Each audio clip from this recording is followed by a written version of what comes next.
അപ്പം കുറേ ദിവസത്തിന് ശേഷമാണ് ഇന്നത്തെ വീഡിയോ വന്നിരിക്കുന്നത്. അപ്പം ഇന്നത്തെ ദിവസം എന്ന് പറയുമ്പോൾ ഇന്നലെയൊക്കെ ഓണം സെലിബ്രേഷൻ ആയിരുന്നു. അപ്പോൾ ഓണം സെലിബ്രേഷൻ കഴിഞ്ഞിട്ടുള്ള മെഹന്തി ഡിസൈൻസാണ് നിങ്ങൾ കാണുന്നത്. അപ്പോൾ ഇതാണ് ഞാൻ ഈ ടാബ് യൂസ് ചെയ്തിട്ടാണ് ഞാൻ ചാനലിൽ വീഡിയോസ് പോസ്റ്റ് ചെയ്യുന്നതായാലും ക്ലാസ്സസ് കാണുന്നതായാലും എല്ലാം. അപ്പം ഒരു ഓണം സെലിബ്രേഷനൊക്കെ കഴിഞ്ഞിട്ടുള്ളൊരു വീഡിയോ ആയതുകൊണ്ട് തന്നെ ആ ഒരു ഹാൻഡ് ഓവറിൽ ഇരിക്കുകയാണ്. അപ്പോൾ ഇതാണ് എൻ്റെ ടാബിൻ്റെ വാൾപേപ്പറൊക്കെ. ഇതിൽ ഞാൻ തന്നെ ഡിസൈൻ ചെയ്തതായതുകൊണ്ട് അത്ര വൃത്തിയില്ലെന്ന് തോന്നുന്നു. എന്നാലും കുഴപ്പമില്ല, അതുകൊണ്ടാണ് ഞാൻ വാൾപേപ്പർ ആയിട്ട് ഇട്ടിട്ടുള്ളത്. പിന്നെ ഇതാണ് നമ്മുടെ ചാനലിൽ അതിൻ്റെ പേജാണ് ഞാൻ കാണിക്കുന്നത്. അതിൽ ഷോർട്സും വീഡിയോസൊക്കെ പോസ്റ്റ് ചെയ്തിട്ടുള്ളതാണ് ഞാനിപ്പോൾ കാണിച്ചുകൊണ്ടിരിക്കുന്നത്.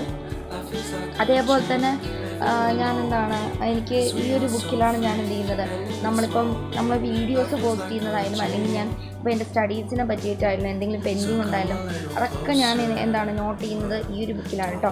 അപ്പം അതെനിക്ക് ഒരുപാട് യൂസ്ഫുള്ളാണ്. നിങ്ങളും എന്തെങ്കിലും ബുക്സ് ഇതേപോലത്തെ ബുക്സൊക്കെ എടുക്കുക, എന്നിട്ട് എഴുതി നോക്കുക നിങ്ങൾക്ക് എന്താണ് പെൻഡിങ് ഉള്ളതെന്ന്. അതേപോലെ തന്നെ നമുക്ക് ഈ കഴിഞ്ഞ വീഡിയോസിലൊക്കെ 2.2K ഒക്കെ അടിച്ചിട്ടുണ്ടായിരുന്നു. അതുപോലെ തന്നെ 1.3K വ്യൂവേഴ്സൊക്കെ അടിച്ചിട്ടുണ്ടായിരുന്നു. അതിൽ ഏറെ സന്തോഷമുണ്ട്. പക്ഷെ നമ്മുടെ സബ്സ്ക്രൈബേഴ്സിനെ കുറിച്ച് പറയുകയാണെങ്കിൽ ഇപ്പോഴും 49 സബ്സ്ക്രൈബേഴ്സ് ആയിട്ടുള്ളൂ. അതേപോലെ തന്നെ 98% സബ്സ്ക്രൈബ് ചെയ്യാത്തവരാണ്. അപ്പോൾ ഒന്ന് സബ്സ്ക്രൈബ് ചെയ്ത് സപ്പോർട്ട് ചെയ്യണം. അപ്പോൾ നമുക്ക് വീഡിയോയിലേക്ക് കടക്കാം. വീഡിയോയിൽ ഇപ്പോൾ ഞാൻ ഇത് കാണിക്കുന്നത് ഞാൻ നോട്ട് ചെയ്ത് വെക്കുന്ന രീതിയാണ് കേട്ടോ. ബോർഡിൽ ഞാൻ ഇങ്ങനെയാണ് നോട്ട് ചെയ്യുക. പിന്നെ കുറച്ച് പ്ലാന്റ്സ് ഒക്കെ വളർത്തുന്നുണ്ട്. പിന്നെ ഇതേപോലെ കോഴിയൊക്കെ ഉണ്ട്. അപ്പോൾ കോഴി എല്ലാം ഞാൻ ഇതിൽ ഇൻക്ലൂഡ് ചെയ്തിട്ടുണ്ട്. എൻ്റെ ഡെയിലി ലൈഫ് ഇങ്ങനെയാണ് കടന്നു പോകുന്നത്. അപ്പോൾ കോഴിയൊക്കെ നോക്കുന്നത് ഞാനല്ല, അമ്മയും അനിയനൊക്കെ ആയിട്ടാണ് നോക്കുന്നത്. അച്ഛനൊക്കെ നോക്കും. അപ്പോൾ എന്നിരുന്നാലും അങ്ങനെ കുറച്ച് ജീവികൾ മാത്രമാണ് ഞാൻ വളർത്തുന്നത് എന്ന് ചോദിച്ചാൽ അല്ല, കുറച്ച് കാര്യങ്ങളുണ്ട്. അപ്പോൾ അതൊക്കെ ഞാൻ ഇതിൽ ഇൻക്ലൂഡ് ചെയ്തിട്ടുണ്ട്. അപ്പോൾ കോഴിയുണ്ട്, അതേപോലെ തന്നെ ഇനി ഒരാളും കൂടി വരാനുണ്ട്, കുറച്ച് പേരും കൂടി കാണിക്കാനായിട്ടുണ്ട്. അപ്പോൾ ഇത് കോഴിയാണ് കേട്ടോ. ഇതിനടുത്തൊരു എലി, ഞാൻ ഒരു കുഞ്ഞ് മൈസ്, എലിയല്ല, നമ്മൾ റാറ്റിൻ്റെ വേറൊരു ടൈപ്പാണ് മൈസ്. അതേപോലെ തന്നെ കുഞ്ഞു മൈസൊക്കെ വളർത്താറുണ്ട്. അപ്പോൾ ഇതാണ് എൻ്റെ മൈസ് ഇപ്പം അനങ്ങുന്നില്ല. അപ്പോൾ എന്നിരുന്നാലും ഞാൻ ഈ നോട്ട്സാണ് ഞാൻ നേരത്തെ കാണിച്ചത് കേട്ടോ. ഞാൻ നേരത്തെ ഒരു നോട്ട് കാണിച്ചില്ല, അത് ഈ നോട്ടാണ്. അപ്പോൾ ഈ നോട്ടിൽ ഞാനിങ്ങനെ ഇമ്പോർട്ടൻ്റ് ആയിട്ടുള്ള ചിലതൊക്കെ ഞാൻ മറന്നു പോകും, ഇക്വേഷൻസ് അതൊന്ന് എഴുതി വയ്ക്കാറുണ്ട്. ഇതൊക്കെ ഭയങ്കര യൂസ്ഫുള്ളായിരുന്നു എക്സാം ടൈമിലാണ് ചിലതൊക്കെ ഞാൻ ഇൻക്ലൂഡ് ചെയ്തത്. ബാക്കിയൊക്കെ ഞാൻ നേരത്തെ എഴുതിയതുകൊണ്ട് വേറെ പ്രശ്നമൊന്നും വന്നിരുന്നില്ല. നമുക്ക് നേരത്തെ നോക്കി എഴുതി വെച്ചുകൊണ്ടതിന് കുഴപ്പമൊന്നും ഉണ്ടായിരുന്നില്ല. പിന്നെ ഇതെന്ന സമയത്ത് മാത്സിൻ്റെ ഇതിലുള്ള കുറേ ക്വസ്റ്റ്യൻസ് എനിക്ക് ചെയ്യാൻ പറ്റിയില്ല, PYQs. അപ്പോൾ അത് ഇനി ഈ ഒരു ടൈമിൽ, അത് ഓണം വെക്കേഷൻ ഉണ്ടല്ലോ, ഇതിൽ നിന്ന് ചെയ്യാമെന്നാണ് വിചാരിക്കുന്നത്. പിന്നെ ഇത് ഞാൻ എക്സാം ടൈമിന് എടുത്തു വെച്ചിട്ടൊരു PDF ആണ്. എനിക്ക് തോന്നുന്നത് ഞാൻ കാണിച്ചിട്ടുണ്ടായിരുന്നു എന്നാണ്.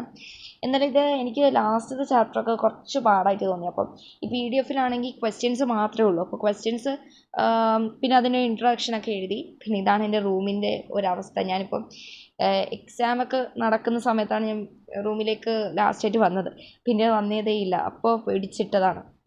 പിന്നെ ഇതൊക്കെ ഒന്ന് അറേഞ്ച് ചെയ്യണം. പിന്നെ കുറേ കാര്യങ്ങൾ ഓർമ്മിക്കേണ്ടതൊക്കെ ഇതിലൊക്കെ ഉള്ള സ്പെല്ലിംഗ് മിസ്റ്റേക്ക് ഉണ്ട് കേട്ടോ. ഇതൊന്നും വായിക്കരുത്. എനിക്ക് മലയാളം പൊതുവേ നല്ല പാടാണ്, സ്പെല്ലിംഗ് മിസ്റ്റേക്കേ ഉള്ളൂ. എന്നാലും ഞാൻ യൂസ് ചെയ്യുന്നത് മംഗ്ലീഷാണ്. അപ്പോൾ ഇതിൽ ഞാൻ മലയാളം അല്ലാതെ ഉപയോഗിച്ചിട്ടുണ്ട്, ആരും കുറ്റമൊന്നും പറയില്ല. പിന്നെ ഇതാണ് എൻ്റെ പട്ടിക്കുട്ടൻ. എൻ്റെ പേര് ലിയോ എന്നാണ്. ഇവനെയും കൂടി ഇൻക്ലൂഡ് ചെയ്യാമെന്ന് വിചാരിച്ചു. എന്നെ അടുത്ത് പോയി എടുക്കാൻ പറ്റിയില്ല. ദൂരെ നിന്നിട്ടുള്ള വ്യൂ ആണ് നിങ്ങൾ കണ്ടുകൊണ്ടിരിക്കുന്നത്. ഇപ്പോൾ ആൾ സമാധാനമായിട്ട് കിടന്ന് ഉറങ്ങാണ്. പിന്നെ നിങ്ങളിപ്പോൾ കണ്ടുകൊണ്ടിരിക്കുന്നത് എന്താണെന്ന് വെച്ച് കഴിഞ്ഞാൽ ഞാൻ ഈ ഒരു വെക്കേഷനൊക്കെ മുമ്പ്, ഓണം എക്സാമിനൊക്കെ മുമ്പ് വായിച്ചു കൂട്ടിയിട്ടുള്ള കുറച്ച് സാധനങ്ങൾ വെറുതെ കാണിച്ചതാണ്. എന്തായാലും അതും അങ്ങനെ ഇരിക്കുന്നുണ്ട്. ഇനി ഞാനൊരു കുഞ്ഞു കാര്യം, നിങ്ങൾക്ക് എല്ലാവർക്കും ഹെൽപ്ഫുള്ളാവുന്ന ഒരു കാര്യമാണ്. നിങ്ങൾ ടെലിഗ്രാമോ അല്ലെങ്കിൽ നിങ്ങൾക്ക് വാട്സപ്പൊക്കെ ഉണ്ടെങ്കിൽ ഇങ്ങനെ ഒന്ന് ചെയ്ത് വയ്ക്കുകയാണെങ്കിൽ വളരെ ബെസ്റ്റ് ആയിരിക്കും നിങ്ങൾക്ക് എക്സാം ടൈമിലായാലും എപ്പോഴായാലും. ഓക്കെ, അപ്പോൾ ഇത് ഞാൻ ടെലിഗ്രാമിലാണ്. വാട്സപ്പിൽ ഇത്രയും ഫീച്ചേഴ്സ് ഇല്ലെന്ന് തോന്നുന്നു. എന്നാൽ ടെലിഗ്രാമിലാണ് എടുത്തിട്ടുള്ളത് കേട്ടോ. കമ്മ്യൂണിറ്റിയിൽ എടുക്കാൻ തോന്നുന്നു വാട്സപ്പിൽ. ഇത് ടെലിഗ്രാമാണ്. ടെലിഗ്രാമിൽ ഞാൻ ഒരു ഗ്രൂപ്പ് തുടങ്ങിയിട്ട് അതിൽ ഡിഫറെൻറ്റ് ടോപ്പിക്സ് എന്ന് പറഞ്ഞിട്ട് അതിൽ പല പേര് കൊടുത്തിട്ടുണ്ട്. ഇപ്പോൾ നമുക്കുള്ള സബ്ജക്ട്സ് ഉണ്ടല്ലോ, ആദ്യം ഞാനൊരു ഗ്രൂപ്പ് എടുത്തു. അതിൽ ഡിഫറെൻ്റ് ആയിട്ടുള്ള നമ്മൾ ഡിഫറെൻറ്റ് സബ്ജക്ട്സിൻ്റെ പേര് കൊടുത്തിട്ട് ഓരോരോ ടോപ്പിക്സ് തുടങ്ങി. എന്നിട്ട് അതിൽ ഞാനിപ്പം മാരത്തോണിലുള്ള കുറേ ക്വസ്റ്റ്യൻസ് ഇൻക്ലൂഡ് ചെയ്ത ഒരു ഗ്രൂപ്പാണ് നിങ്ങളിപ്പോൾ കാണുന്നത്. അതിൽ അലക്സാർ സെൻഡ് ചെയ്തിട്ടുള്ള കുറേ ക്വസ്റ്റ്യൻസ് ഇൻക്ലൂഡ് ചെയ്തു. അപ്പോൾ ഇതാണ് ഞാൻ ഒരു ഗ്രൂപ്പ് എടുത്തിട്ട് കാരണം ഇത് നമുക്ക് എക്സാമിനത് +2 ചാനലാണ്. എല്ലാവർക്കും ഇതിൽ ആഡ് ചെയ്യാം. ഇപ്പോൾ ഉയരെ ബാച്ചിലുള്ളവർക്കല്ല, എല്ലാവർക്കും ഇതിൽ ആഡ് ചെയ്യാം. ഞാൻ ഇത് എക്സാം ടൈമിലൊക്കെയാണ് ഇതിൽ ജോയിൻ ചെയ്തിരുന്നത്. ആ സമയത്ത് ഇത് ഭയങ്കര ഹെൽപ്ഫുൾ ആയതുകൊണ്ട് തന്നെ ഞാൻ ഒരുപാട് പ്രാവശ്യം ഇത് യൂസ് ചെയ്തു ക്വസ്റ്റ്യൻസൊക്കെ. അപ്പോൾ ഇതിലുള്ള കുറേ ക്വസ്റ്റ്യൻസ് ആ സമയത്ത് ഞാൻ ഉപയോഗിക്കുകയൊക്കെ ചെയ്തിട്ടുണ്ട്. ഇതിൽ നമുക്ക് ക്ലാസ്സും അതേപോലെ തന്നെ അവർ അതിൻ്റെ താഴെ ആ ക്വസ്റ്റ്യൻസൊക്കെ അയച്ചു തരും. ഇതതിൻ്റെ ഇടയ്ക്ക് വരുന്ന ഷോർട്സ് ആണ് ലെൻസാൻ്റെയൊക്കെ. അപ്പം ഇതിൽ അവർ പിന്നെ ഓഫേഴ്സിനൊക്കെ പറ്റി കുറേ പറഞ്ഞിട്ടുണ്ട്. പിന്നെ ഇതിന് മുകളിൽ നിങ്ങൾ ശ്രദ്ധിച്ചറിയാൻ പറ്റും, ഓൾ ഫോർമുല അല്ല, വൺ ഷോട്ട് ലൈവിൻ്റെ നോട്ട്സാണ് ഇവിടെ തന്നിട്ടുള്ളത്. അപ്പം ജസ്റ്റ് ഒന്ന് ഓപ്പൺ ചെയ്ത് ഞാൻ കാണിച്ചു തരാം. അപ്പം ഇതിൽ തന്നെ ഒരുപാട് ഫോർമുലസ് എനിക്ക് നോക്കിയിരിക്കേണ്ട, എല്ലാവർക്കും നോക്കിയിരിക്കേണ്ട കുറേ ലൈവ്സ് ഇൻക്ലൂഡഡ് ആയിരുന്നു, കുറേ ഫോർമുലാസ് ഈ ലൈവിൽ. അപ്പോൾ അതിൽ അവർ എങ്ങനെയാണ് എന്നൊക്കെയുള്ള കാര്യങ്ങൾ വളരെ ഷോർട്ടായിട്ട് ഒരു ഷോർട്ട് നോട്ട് പോലെയാണ് തന്നത്.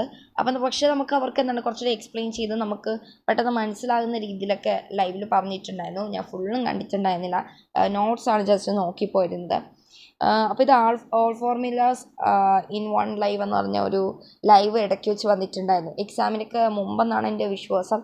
അപ്പോൾ ഇരുന്ന് നോക്കിയതാണ്. പിന്നെ ഇത് ഞാനിപ്പോൾ സെൻഡ് ചെയ്യാനായിട്ട് പോകുന്നത് കണ്ടോ, മാരത്തോൺ ക്വസ്റ്റ്യൻസ് ഉണ്ട്. ഞാൻ മാത്സ് ഗ്രൂപ്പിലേക്കാണ് സെൻഡ് ചെയ്യുന്നത്. ഇങ്ങനെ നമുക്കത് നമുക്ക് ഓരോ ഫോൾഡേഴ്സായിട്ട് സ്റ്റോർ ചെയ്ത് വയ്ക്കാം. പിന്നീട് നമുക്ക് ഇവിടെ ഈ ഒറ്റ ഗ്രൂപ്പിൽ കിടന്ന് തപ്പേണ്ട ആവശ്യം വരത്തില്ല. ഇത് ഞാൻ ജസ്റ്റ് ഒന്ന് കാണിക്കുന്നത്, നിങ്ങൾക്ക് എല്ലാവർക്കും ഇത് ഭയങ്കര യൂസ്ഫുള്ളാണ്. ഞാനിത് ഉപയോഗിച്ച സമയത്ത് ഞാൻ ഇങ്ങനെ ഫോൾഡേഴ്സാക്കി വെക്കുമ്പോൾ എനിക്ക് നല്ല യൂസ്ഫുള്ളായിട്ട് തോന്നും എന്ന് തോന്നിയിട്ടാണ് ഞാനിത് കാണിക്കുന്നത്. അതേപോലെ തന്നെ ഇപ്പോൾ ഞാൻ മാത്സിൽ തന്നെയാണ് കൊടുക്കുന്നത്. വീണ്ടും ഒരു PDF എടുത്തു, അത് മാത്സിലേക്ക് സെൻഡ് ചെയ്യുന്നു. അപ്പോൾ ഇങ്ങനെ ഞാൻ ഓരോന്നായിട്ട് ഫോൾഡേഴ്സായിട്ട് അറേഞ്ച് ചെയ്ത് വെച്ചാൽ ഭയങ്കര യൂസ്ഫുള്ളായിരിക്കും നമ്മൾ എക്സാം ടൈമൊക്കെ എടുക്കുന്ന സമയത്ത്. അതുകൊണ്ട് നിങ്ങളിങ്ങനെ ചെയ്ത് വയ്ക്കുക. അപ്പോൾ എല്ലാവർക്കും ഇത് യൂസ്ഫുൾ ആവുമെന്ന് വിചാരിച്ചിട്ടാണ് ഞാനിങ്ങനെ ചെയ്യുന്നത്. അങ്ങനെ കുറേ ക്വസ്റ്റ്യൻസ് ഉണ്ട് ഇതിൽ. ക്വസ്റ്റ്യൻസൊക്കെ ചെയ്യാനാണെങ്കിൽ ഞാൻ ഒരു അരമണിക്കൂറൊക്കെ എടുത്തിട്ടാണ് കേട്ടോ ഈ ക്വസ്റ്റ്യൻസൊക്കെ ആ ഒരു ഓരോരോ ഫോൾഡേഴ്സിലാക്കി ഇടുന്നത്. ഇതെല്ലാം ഞാൻ ഒരുമിച്ച് ചെയ്യുന്നതുകൊണ്ടാണ് ഇത്രയും സമയം എടുത്തത്. എനിക്കിപ്പോൾ അപ്പോൾ തന്നെ ഈ ഗ്രൂപ്പ്സൊക്കെ ക്രിയേറ്റ് ചെയ്തിട്ട് ഈ ഒരു വെക്കേഷൻ ടൈമിൽ ഗ്രൂപ്പ് ക്രിയേറ്റ് ചെയ്ത് ഇങ്ങനെയൊക്കെ ഒന്ന് ചെയ്ത് വെച്ചാൽ പിന്നീട് വരുന്ന ലൈവ്സൊക്കെ ആ ഫോൾഡേഴ്സിൽ അപ്പോൾ ലൈവ് ഇൻക്ലൂഡ് ചെയ്ത് കൊടുത്താൽ മതി. ആ നോട്ട്സൊക്കെ ഒന്ന് ജസ്റ്റ് ഒന്ന് അറേഞ്ച് ചെയ്ത് കൊടുത്താൽ നിങ്ങൾക്ക് എക്സാം ടൈം ആവുന്ന സമയത്ത് ആ ഫോൾഡേഴ്സ് എടുത്ത് നോക്കുന്ന സമയത്ത് നിങ്ങൾക്ക് ഒരുപാട് ക്വസ്റ്റ്യൻസ് വരും. PYQs അവർ ചെയ്തിട്ടുള്ള PYQs, ഇതിൽ തന്നെ PYQs NCERT ഒക്കെ അവർ ഇൻക്ലൂഡ് ചെയ്തിട്ടുണ്ട്.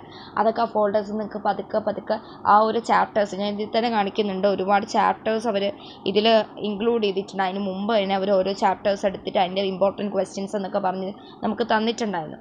അപ്പോൾ അത് വെച്ചിട്ട് നിങ്ങൾക്ക് എന്ത് ചെയ്യാം, നിങ്ങൾക്ക് അത് പഠിക്കാവുന്നതേ ഉള്ളൂ. അപ്പോൾ അത് ഇൻക്ലൂഡ് ചെയ്യുക, പഠിക്കുക. ഓക്കെ, അപ്പോൾ ഇതാണ് ഇന്നത്തെ വീഡിയോ. എല്ലാവർക്കും താങ്ക് യു. അടുത്തൊരു വീഡിയോ കാണുന്നത്. ബൈ.